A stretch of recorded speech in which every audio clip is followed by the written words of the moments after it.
औज़ुबिल्लाहिमिनश्शैतानिर्रजीम बिस्मिल्लाहिर्रहमानिर्रहीम। Dear students, अस्सलामु अलैकुम। आज ये इस चैप्टर का तीसरा लेक्चर है। चैप्टर नंबर 10 है, class 10 physics, simple harmonic motion and waves. तो आज हम इस तीसरे लेक्चर के अंदर जो पहला शॉर्ट क्वेश्चन करेंगे वो कुछ यूं है, मैकेनिकल वेव्स की कितनी इकसाम है, what are types of mechanical waves. तो इसका जवाब, इसका आंसर सुन लें, इंग्लिश के अंदर भी आपको बताया जाएगा।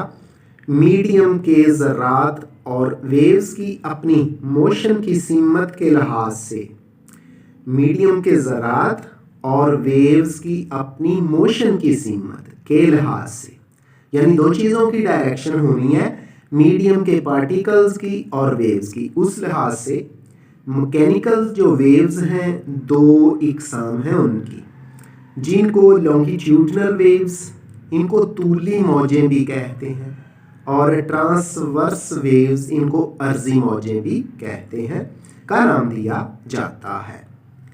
तो ये शॉर्ट क्वेश्चन है, ये आपने तैयार करना है। आप इंग्लिश के अंदर भी सुन लें। The mechanical waves are of two types with respect to the direction of the particles and direction of the waves. These two types are longitudinal waves and transverse waves. Dear students, अगला short question है, define longitudinal waves and give an example. longitudinal waves की तारीफ करें और एक मिसाल दें। तो पहले डेफिनेशन तारीफ सुन ले। उर्दू के अंदर कुछ यूं है, ऐसी वेव्स जिसमें मीडियम के ज़रात की वाइब्रेटरी मोशन वेव्स की मोशन की सीमत के मतवाजी होती है, लॉन्गिट्यूडनल वेव्स कहलाती हैं। No in English such type of waves in which the vibratory motion of particles is parallel to the direction of the motion of the waves are called longitudinal waves. The example of these type of waves is sound waves. Sound waves के अंदर medium के particles भी उसी direction में चलते हैं जिधर waves चलती हैं।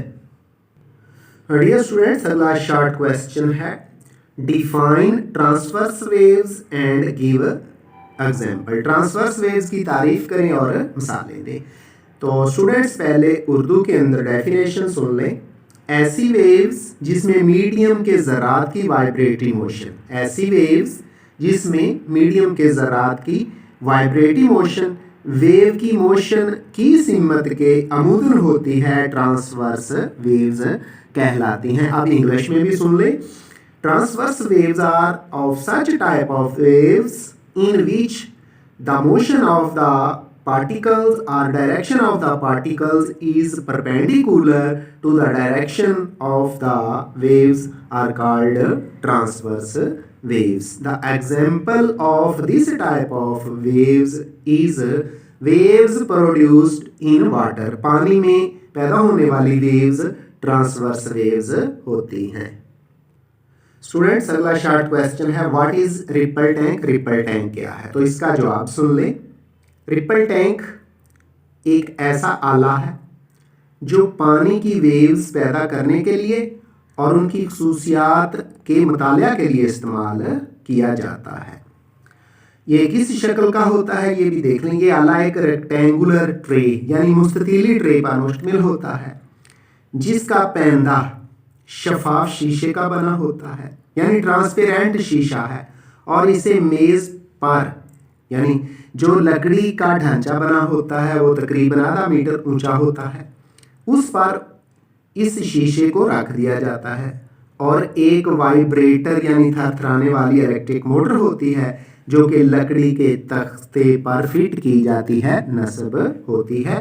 तो ripple tank is a device और an instrument which is used to produce waves on the surface of the glass with the help of water, and to study the characteristic of the waves is called ripple tank. Dear students, एक और very important question, define compression and rarefactions, compression और rarefactions की तारीफ करें। तो पहले compression की definition सुन लें।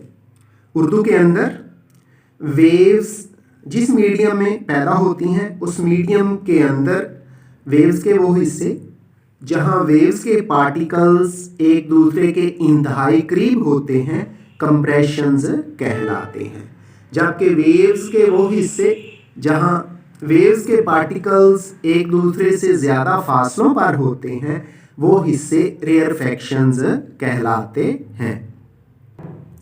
स्टूडेंट इसी तरह का एक और शॉर्ट क्वेश्चन, वो भी वेरी इंपॉर्टेंट है, डिफाइन क्रस्ट एंड ट्रफ। तो पहले क्रस्ट की डेफिनेशन सुन लें। In English, crust is defined as in waves the particles which are at higher position than the level of the medium are called crests. Now in Urdu, किसी medium में waves के वो हिस्से जो आम सतह से बुलंदी पर होते हैं क्रस्ट या फ्राज कहलाते हैं।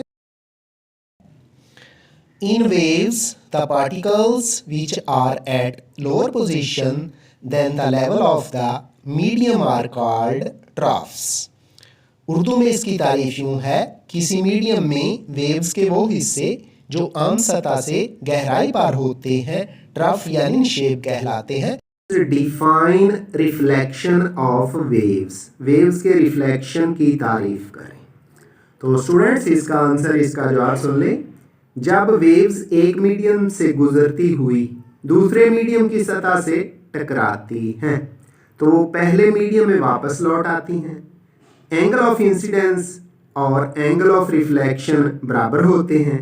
वेव्स के इस अमल को रिफ्लेक्शन का नाम दिया जाता है। Now in English, reflection is defined as when waves from one medium incident on the surface of the other medium, waves bounced back in the first medium, angle of incidence becomes equal to the angle of refraction. It is called reflection of waves. जी तो students अगला short question कुछ यूं है, कहता है define refraction of waves, waves के refraction की तारीफ करें। तो पहले उर्दू मीडियम के अंदर स्टूडेंट सुन लें, फिर इंग्लिश में भी आपको बता दिया जाएगा। वेव्स के एक मीडियम से किसी जाविये के साथ दूसरे मीडियम में दाखिल होते हुए मोशन की सिमत तब्दील करने के अमल को वेव्स की रिफ्रैक्शन कहते हैं। No In English, refraction of waves is defined as when waves enter from one medium to another medium at an angle. These waves change their direction in the second medium. It is called refraction of waves. Students, another short question is define diffraction of waves. It is important with us. Back to the examination point of view. तो diffraction से, waves की diffraction से क्या मुराद है? पहले इसका answer Urdu में सुन लें। वेव्स के रुकावटों के बारीक किनारों के गिर्द, वेव्स के रुकावटों के बारीक किनारों के गिर्द मुड़ जाने या फैल जाने को वेव्स की डिफ्रैक्शन कहते हैं। In English, diffraction is defined as the bending or spreading of waves around the sharp edges or corners of obstacles or slits is called diffraction of waves. Students, good luck. Allah Hafiz.